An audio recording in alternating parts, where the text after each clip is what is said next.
¿Qué pensarían si les dijera que la Comisión de Paz y Entendimiento, esa que convocó Boric para, se supone, darle solución al conflicto indigenista, propusiera gastarse más plata que todo el presupuesto completo de un ministerio importante? O que con esa plata que pretenden gastarse, Chile podría costear los intereses anuales de la deuda o parte importante de la PGU. O si les dijera que el gobierno, yendo en contra de lo votado en el plebiscito del 4 de septiembre de 2022, decidió dar por aprobada una norma que fue rechazada y empezar a aplicarla como si nada. Sí, porque eso hizo. Este martes 6 de mayo se entregó al presidente Boric el informe final de la comisión denominada para la paz y el entendimiento, en la que se planteó una veintena de propuestas para tratar el llamado conflicto mapuche en la macrozona sur. La joya de la corona, la propuesta estrella, la restitución de tierra. ¿Cómo llegamos a esto? ¿Cómo hizo Boric para saltarse el resultado del plebiscito y arrastrarnos a esto? Veamos, con datos, con evidencias, con documento en mano. Decreto presidencial promulgado el 21 de junio y publicado el 12 de julio de 2023. Creó esta comisión de tierras que entregó el informe que estamos revisando. ¿Cuál era el mandato de dicha comisión? Que la comisión contará con el mandato particular de abordar la demanda de tierras de las comunidades mapuche, levantar información actualizada y precisa sobre el estado de las tierras demandadas por las distintas comunidades y proponer mecanismos concretos y plazos específicos que permitan abordar dicha demanda. Entonces, elementos. Creación de comisión para tratar el asunto de las tierras indígenas. ¿Cuándo se convocó esta comisión? Por decreto presidencial el 12 de julio de 2023. ¿Cómo debía ser la integración de la comisión? 4 mapuches y 4 no mapuches, personas de reconocida trayectoria y experiencia política en el tema, señala expresamente el decreto presidencial. El rol de la comisión: levantar información sobre la situación territorial. Tarea de la comisión: entregar propuestas, entregar planes, proponer mecanismos para resolver el asunto de las tierras indígenas. Esto suena muy conocido, sospechosamente conocido. Vuelvo a lo que decía al principio. Gabriel Boric, el presidente de Chile, yendo en contra de lo votado en el plebiscito del 4 de septiembre de 2022, decidió dar por aprobada una norma que fue rechazada y empezar a aplicarla como si nada. ¿Por qué? ¿A qué me refiero? Y esto no lo digo así como un eslogan general, no. Es algo bien concreto, con datos.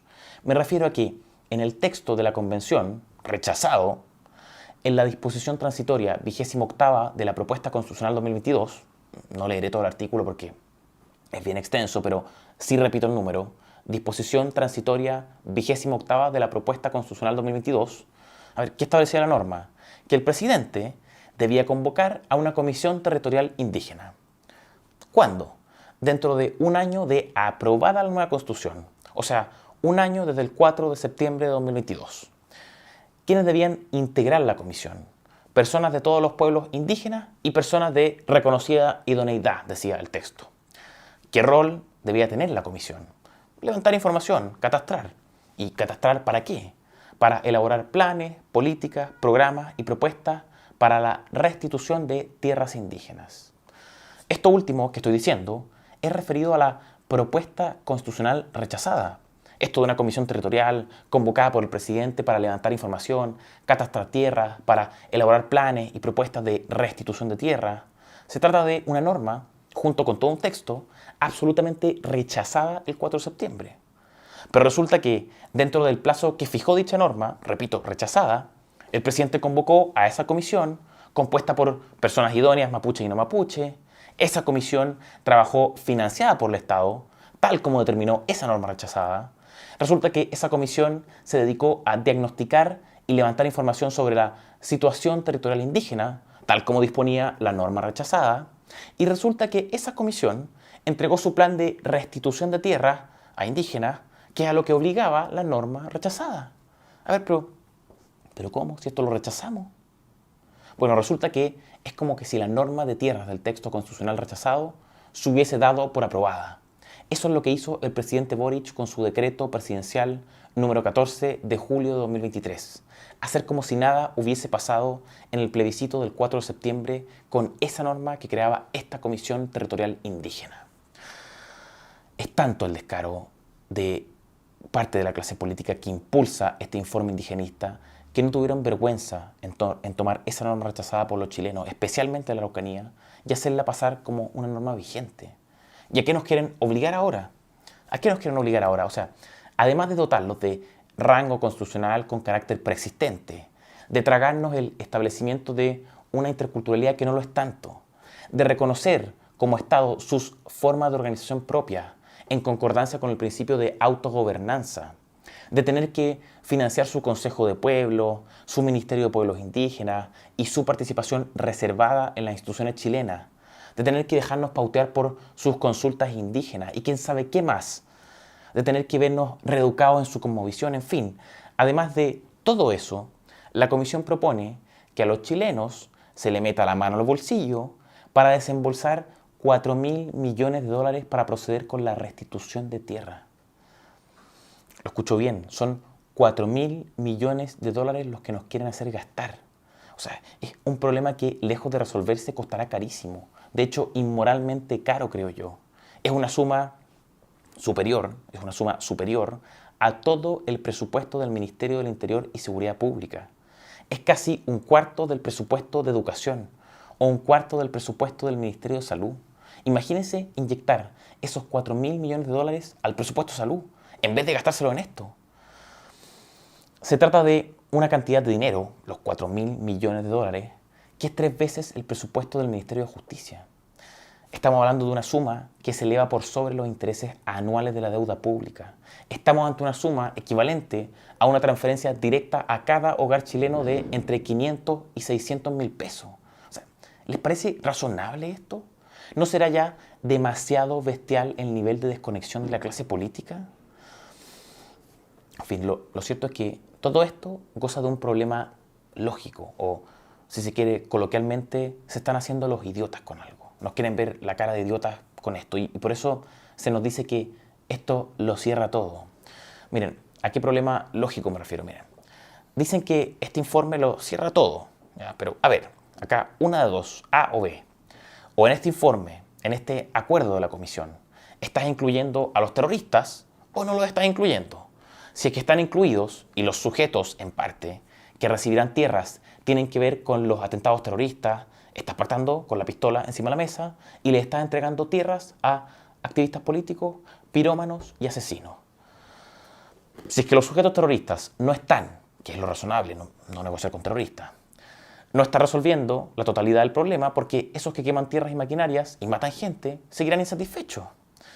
No sé si queda claro. A lo que quiero llegar es que no se puede decir que este informe y las políticas y leyes que de él emanen, ¿ya? No se puede decir que resolverán o cerrarán el problema, como dice su presidente Alfredo Moreno. A ver, como decíamos, si los terroristas son parte de la negociación, como Estado chileno decidiste entonces regalar una solución inmoral a terroristas.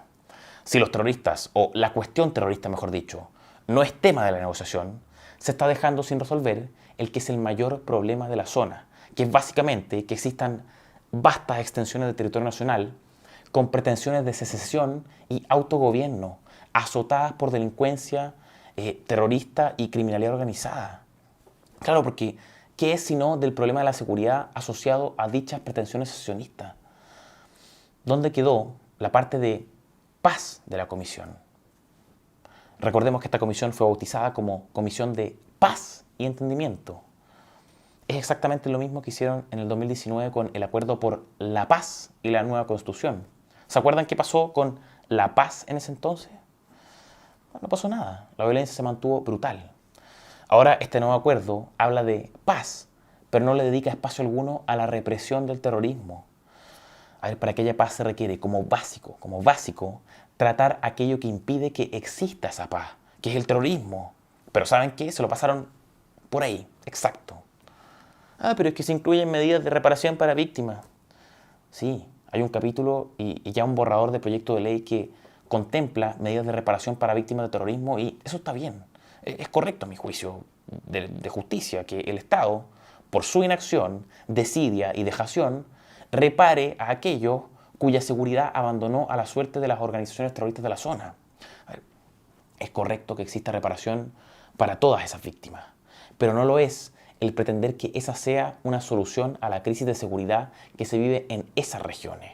Porque A ver, reparar a las víctimas es eso, es reparar a los Luxinger-Mackay de justicia, pero no es evitar una nueva pareja Luxinger-Mackay, no es evitar un nuevo Molino Grolmus, no es evitar una nueva casa de tortura a lo Ancalaf, no es evitar un nuevo agente de PDI caído en Temucuicui, no es evitar unos nuevos Misael Vidal, Sergio Arévalo y Carlos Cisterna. Reparar no es evitar atentados terroristas, sino solo el resarcir a posteriori a sus víctimas.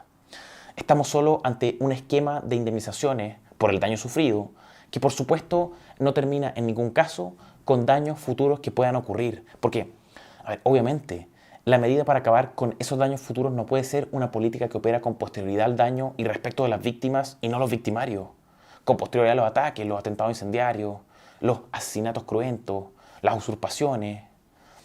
Y además, tampoco se nos puede pedir a los contribuyentes que soportemos dicha carga en indemnizaciones ad eternum, porque el Estado, la clase política, no le ha hecho frente decididamente a las orgánicas radicalizadas.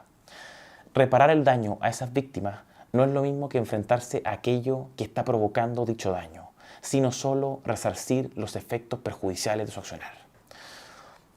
A ver, miren, si pasó un día nomás desde la entrega del informe a la Comisión Indígena. ¿Y qué ocurrió? Atentado terrorista en la comuna de Los Sauces, 9ª región. 3 tipos, encapuchados, ingresaron al fundo y encendieron con fuego 5 camionetas y 3 máquinas para trabajo forestal. Y de paso, obvio, dejaron lienzos rayados relacionados con la liberación de lo que ellos llaman los PPM, los presos políticos mapuche. Y aquí el punto, lo que decíamos recién. La comisión, ambiciosa, pretende cerrar un tema sin hacerse cargo de lo que hoy realmente tiene en vilo a las regiones afectadas, el terrorismo. A ver, ¿cómo puede hablarse siquiera de solución o de cierre sin plantearse la cuestión del terrorismo como un problema urgente de seguridad? ¿Cómo? Ahí es cuando uno confirma que en esto parece que la desidia es total.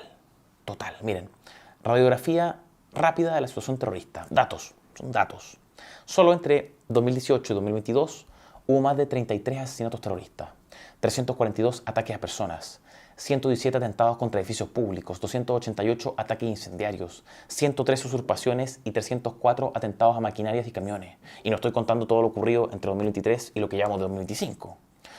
En el mismo periodo, 2018-2022, se perpetraron más de 25 ataques armados contra recintos y vehículos de carabineros, 26 ataques armados e incendiarios contra escuelas rurales y urbanas, 13 iglesias y capillas destruidas, más de 30 atentados contra instalaciones de CONAF, edificios municipales, edificios de gobernaciones, hospitales, postas rurales y consultorios, ataques a vehículos de bomberos, ambulancias, camiones de aljibe e instalaciones de agua potable rural, los APR, etc. Y más de 25 ataques a jueces, fiscales, políticos, autoridades religiosas y policía. Veámoslo gráficamente. Estamos ante una cuestión terrorista que solo al año 2022 abarcaba a 6 regiones del país, 59 comunas alcanzándose un área geográfica de 668.000 hectáreas y cuya longitud de la cuestión terrorista, es decir, la distancia entre el ataque más al norte y el ataque más al sur, es de 758 kilómetros, lo que representa un aumento de un 89% en comparación con el año 2018. Se trata de un extenso pedazo de tierra de nuestro Chile tomado por organizaciones terroristas que han afectado con dicho control territorial a una población de 2 millones de personas. Estamos hablando de las organizaciones terroristas y separatistas como la CAM, la UAM, la Huaychanaucamapu, la Resistencia Mapuche Mayeco, la Resistencia Mapuche Lafkenche y la Liberación Nacional Mapuche, entre otras. Son organizaciones terroristas que por la vía de sus atentados, ataques y ejercicios de control territorial se han ido tomando caminos, rutas, formando una verdadera red de terrorismo. Se trata de 3.121 kilómetros de rutas afectadas, una telaraña de terrorismo vial, de los cuales 267 kilómetros corresponden a la Panamericana Sur, 1.580 a rutas regionales y comunales de pavimento y 722 a caminos interiores o rutas de forestales. Para que se dimensione el nivel de penetración de las organizaciones separatistas, estos 3.121 kilómetros de la telaraña de terrorismo vial es el equivalente en distancia a los kilómetros que hay de Santiago a Punta Arenas. Es también 3 veces la distancia entre Puerto Montt y la capital y 1,5 veces el recorrido de Santiago a Arica. Y de esos 3.121 kilómetros de rutas con ataques, una gran parte de estos han sido calificados por los autores del informe como atentados de violencia crítica, o sea, que corresponden a asesinatos, ataques a personas y ataques a infraestructura estratégica.